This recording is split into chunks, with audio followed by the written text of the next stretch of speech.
Tanong sa atin dito sa sa post natin about open lights inside the building sa parking sa may pataas, no.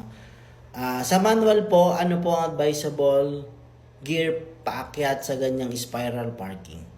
So kung kayo po ay nagpapasimula, no, ang pag-akyat po natin sa mga ganyan is primera lang.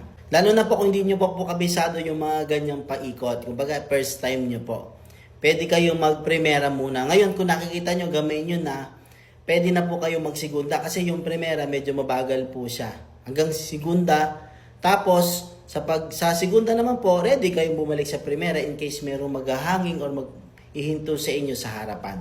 So, mas maganda, gabayin nyo po muna ng primera and then mag-segunda po kayo. Pagkakaya nyo na, gamay nyo na siya. Kasi, kabig yan, tapos tansyahan yan. Tapos pataas pa, baka may nasa harapan. I-consider nyo rin. Then iwasan nyo rin po tumutok sa harap. Sana po makatulong at sana magamit nyo po sa pagmamaneho sa pataas. Road and Machine Care, laging magtagubilin sa ating pagbiyahad, laging maging caring sa ating pagmamaneho. Muli po, salamat po sa Diyos.